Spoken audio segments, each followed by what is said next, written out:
Hello and welcome to another edition of the SHU Sports Report. I'm Aaron Burrell. And I'm Brian Duane. Now, Brian, we had quite the exciting start to this week's spring break. We did, Aaron. The women's basketball team had an amazing quarterfinal on Sunday, so why don't you get us filled in on what happened? Absolutely. The game was set as the women's basketball team faced off against the Terriers of St. Francis, Brooklyn. The Pitt Center was loud as the Pioneers had one of the biggest performances of the season, rolling the Terriers. With the help of Hannah Kimmel putting on her best show of the season and Catherine Haynes and Shelby Hickey scoring in double digits, the Pioneers took the quarterfinal 90-69. The Pioneers combined for 16 threes as Kimmel put up 32 points and Haynes grabbed her 10th double-double of the season.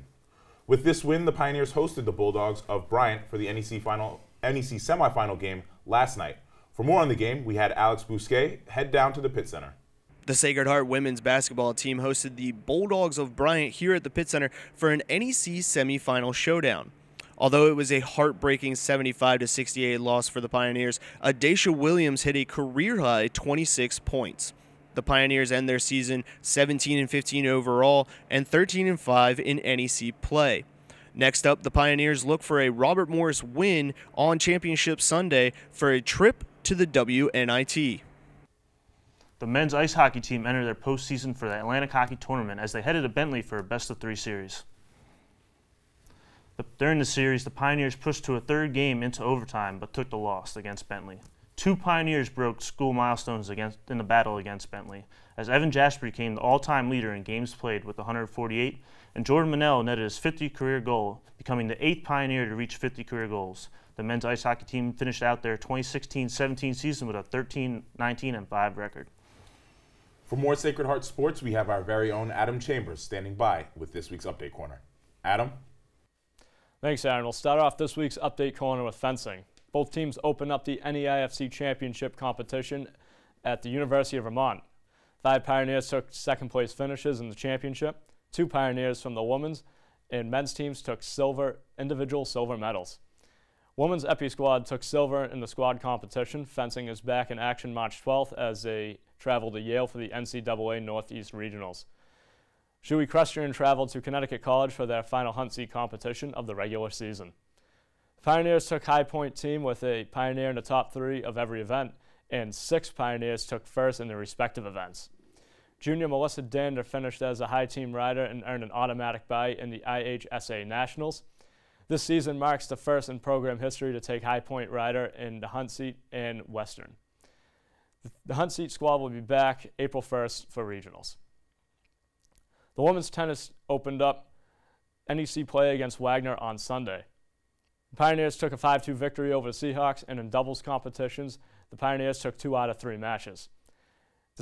In singles, Pioneers took 5 out of 7 matches. Women's tennis will travel to Siena on Friday, March 17th.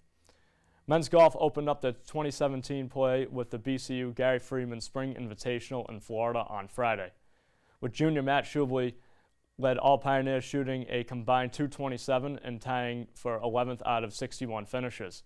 Men's golf is back Saturday the 25th as they compete in the Townsend Spring Invite. Women's golf has also opened up their 2017 play with the Lonnie Barton Invitational on Tuesday. Sacred Heart took first in team with a solid 26 strokes less than the second team. 4 Pioneers placed in the top 10 of their competition. Ellen Nyber took the top spot after bouncing back day two to make an even par. Women's golf is back in action today as they compete in the Lady Cat Invitational. That's all we have for this week's Update Corner. We'll send it over to Dan Varga with the Coaches Corner. Dan? This week in the Coaches Corner, we have track and field coach Morrison here with us. We're going to jump right into the indoor season. Coach, men's and women's team both came out on top, brought home some nice hardware. Talk to us on how they both did it. I think you could say, in the case of both teams, just a total team effort. There's a lot of moving parts in track and field. We have 4 different event groups within our teams, so they're almost like 4 smaller teams within one larger team. So getting it all to come together is no easy thing. And when it does come together, it's especially satisfying. And I think on the men's side, the men had a tremendous championship weekend, and in a lot of ways and in a lot of events exceeded expectations, and that's what allowed them to get second place. And then on the women's side, for the first time in our history, even though we've won a number of other championships, it's the first time we've ever scored in every single event, and that's, I think, the mark of just sort of a total team, all event groups pitching in, athletes just across the board in all the different events, managing to score points for us. So that's how we did it. And on the women's side, we only had 2 individual champions, and yet we were still able to score enough points by scoring in every event to come out on top in the championship. So. Yeah, that's great to see. And got some nice pieces come with it. Trevor Guerrero and Kayla Lawrence were 2 top athletes during the indoor championships. Fabulous how their performances helped the team overall. Well, in Trevor's case, he won 2 individual events and also ran the anchor leg on our 3rd place 4x400 relay team. First he won the mile, and then came back and won the 800 in meet record fashion. And it's not easy to do that double. You've got to run trial races on the first day of the championship to qualify to get in the finals, and then you got to come back and win those 2 races the next day. But he did a great job. I knew he was ready to do it. He's done all the work and as prepared as you could possibly be, I think, to do that double. And then with Kayla, our main rivals on the women's side for the last few years have been LIU Brooklyn, and they're super strong in the sprint events.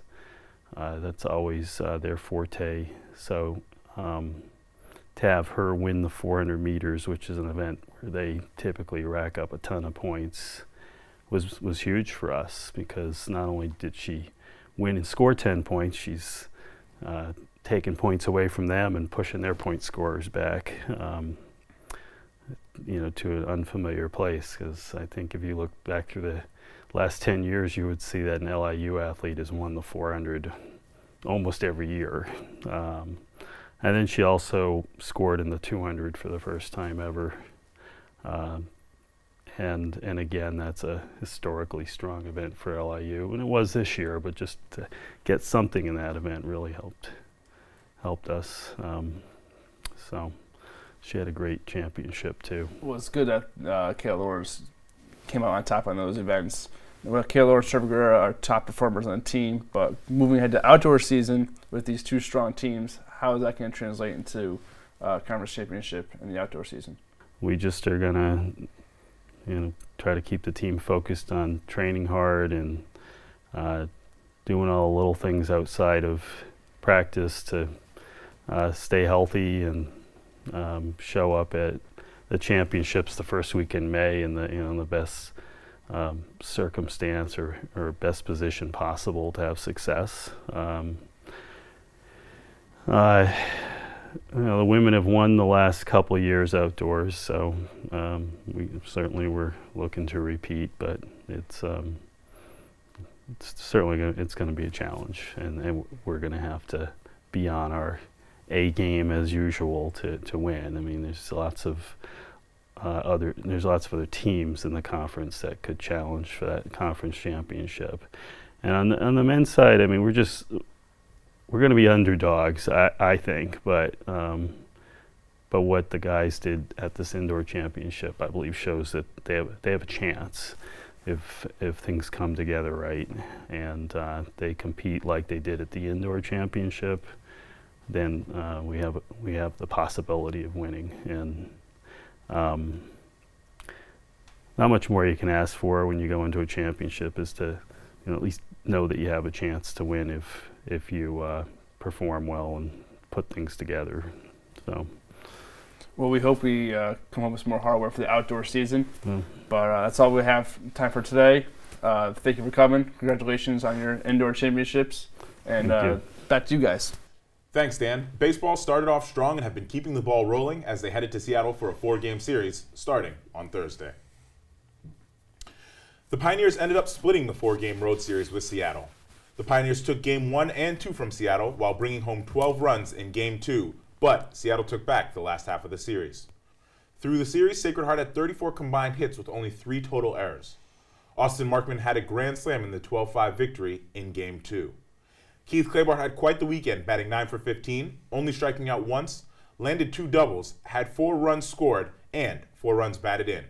This performance garnered NEC Player of the Week. Baseball travels out to Hawaii today for a 4-game series. Now, Brian, I heard men's volleyball had quite an impressive comeback this weekend. Aaron, I couldn't believe the drive the men's volleyball team showed to capture the comeback win over Harvard. The Pioneers went down 2-0 as the Crimson of Harvard looked for the win in the Pitt Center on Friday. Coming into the third set, the Pioneers came out firing on all cylinders. Strike Harvard pushed the match into the fifth set as they defended their home court and took the fifth, completing the comeback victory. Michael Comans led the Pios with 19 kills on the day and was named EIVA Offensive Player of the Week. The Pioneers hit the road for a 6-game road trip starting on the West Coast against UCLA on March 17th. What a season the men's volleyball team has been having so far. Yeah, they're not the only ones having a great season so far. The men's lacrosse team looked to grab their 4th straight win on Saturday. The Pioneers traveled to Rhode Island to take on the Friars of Providence. In a close first half, the Pioneers came into the second on fire. A 3-0 third quarter gave the Pios the lead they needed to capture their 4th win in a row. Joe Sagasi led all Pioneers in scoring with 4 goals. Brooks Stutton, who was named NEC Rookie of the Week, had a career-high 17 saves against the Friars. The Pioneers host Vermont this Saturday at 3 p.m. Well, that's all that we have for you this week on the SHU Sports Report. For all of us here, I'm Aaron Burrell. And I'm Brian Duane. Tune in next week for more Sacred Heart sports action.